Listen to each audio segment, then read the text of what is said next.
वर्तमान सीधासलख आपन को नहीं जाउछु बीजेडी रो प्रेस मीट को एठी महाप्रभु श्री जगन्नाथंकर इच्छा बिना गोटे पत्रटे हले नाही। भारतीय जनता पार्टी रो नेता माने बहु चेष्टा कले, बहु षडयंत्र कले, बहु चक्रांत कले जे केमिति हेले भी श्रीमंदिर परिक्रमा प्रकल्प काम रे आमे बाधा आनिबा। सफल हेई पारिले कि ना, से माने सफल हेई पारिले नाही।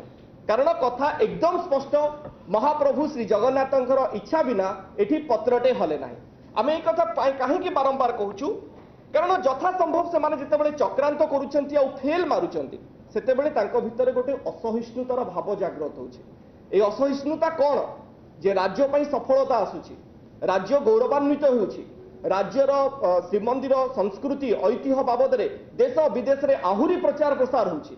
बोधे भारतीय जनता पार्टी रे ओडिशा शाखार नेता को एसबू बिल्कुल भी पसंद आसुना। डे वन रु प्रथम दिन रु ही से माने चेष्टा चलैछंती ए परिक्रमा प्रकल्पर काम रे बाधा आनिबे। सफल हेले नाही किंबा आगो को मध्य से माने होबाकू जाउ नाहंती। आपण देखन प्रकल्प काम पई महाप्रभुंकर इच्छा, महाप्रभुंकर आशीर्वाद, पूरी बासिंदांकर त्याग, हजार हजार संख्या रे जनतांकर निरंतर परिश्रम, मान्यवर मुख्यमंत्रींकर दिग्दर्शन, 5T चेयरमैनकर उद्यम एवं सर्वोपरि समस्तंकर सहयोग बल श्रीमंदिर परिक्रमा प्रकल्पर कार्य आग को बढ़ुची। एवं आपण माने भल भाव जानिचंती आसंता जनवरी 17 तारिख रे मान्यवर मुख्यमंत्री एहाकू लोकार्पित करने को जाउछंती। एहा फଳରେ कोन हेबो ना जगन्नाथ मंदिर ऐतिह्य संस्कृतिर आहुरी व्यापक प्रचार प्रसार हबो, जोंथिरे भक्त माने सुविधा रे जिबे, कालिया सान्तंकर दर्शन करिवे, मंदिर चारिपटरे से माने आराम से परिक्रमा करि परिबे, ध्यान करि परिबे, कोनोसी प्रकार असुविधा त्रुटि विच्युति रहिबो नाही। किंतु एसबू भारतीय जनता पार्टी रो नेतांकू, ओडिशा शाखार नेतांकू पसंद आसीबनी, कारण ओडिशा आगकू बढ़ुची। ये होची सेमानकर असल परिचय, ये होची सेमानकर असल चिंताधारा, मानसिकता आउ मनोवृत्ति। आपण माने देखंतु श्रीमंदिर परिक्रमा प्रकल्प केवल गोटे उदाहरण न, आपण प्रत्येकटी पृष्ठा उल्टेकी देखिबे ओडिशार गौरवमय अध्यायर। जेतेबेले भी ओडिशा पई गोटे सफलता आसुची सेतेबेले भारतीय जनता पार्टी रो नेता माने गौरवान्वित हेबा बदल रे ईर्षान्वित होउछंती। ए दुईटी शब्द को आपण बुझिबाकू चेष्टा करंतु। मो राज्य जदि आगो को बढ़ुची, मो राज्य जदि कोनोसी जगह रे उपलब्धि हासिल करूची, सफलता पाउची, मु गर्व गौरव करिवि ना मु ईर्षान्वित हेबि? भारतीय जनता पार्टी रो ओडिशा शाखार नेता माने ईर्षान्वित होउछंती।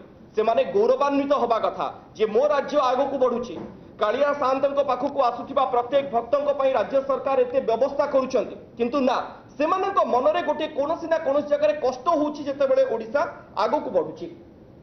सेमानकर गोटे मात्र उद्देश्य निजर हीन राजनीति, निजर संकीर्ण मानसिकता को धरी आगो को बढ़िबे। आमे आशा करूछु महाप्रभु श्री जगन्नाथ सेमानकू सद्बुद्धि देबे एवं राज्य को बदनाम करिबा पई सेमानकर जो उद्यम करूछंती, जो हीन राजनीति करूछंती, सेथिरु क्षांत रहिबे। महाप्रभु श्री जगन्नाथ तांकू सद्बुद्धि दियंतु। धन्यवाद।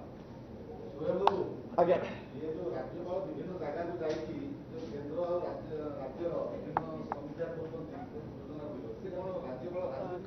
देखु रेड्डी बाबू, एटा गोटे अत्यंत स्पष्ट भाव में प्रसंग। आम श्री जगन्नाथ मंदिर संक्रांत रे आज जो भारतीय जनता पार्टी सांबादिक सम्मेलन कर सांबादिक सम्मेलन से संक्रांत रे उद्दिष्ट थिला एवं आम परवर्ती पर्यायर आपनकर प्रश्न उत्तर रखिबु। यह केवल यही संक्रांतीय सांबादिक सम्मेलन थिला। गोटे प्रश्न थिला जे राज्य बीजेपी नेता माने कहउछंती कामिया जनिकर माने एफआईआर दबा कथा, आपण कहउछंती षडयंत्र करछंती, प्रकृତରେ किए सत्य कहउछि राज्यवासी जानिया दरकार। देखन तमे स्पष्ट भाव रे प्रश्न 2 श्रीमंदिर भीतर को कैमरा अलाउ नथला बेले वीडियो केमते हला? देखन अत्यंत स्पष्ट भाव रे कथा इप्सिता जो कथा स्पष्ट भाव रे कहले, आमे कहउछु कैमरा मंदिर भीतर को जाइना।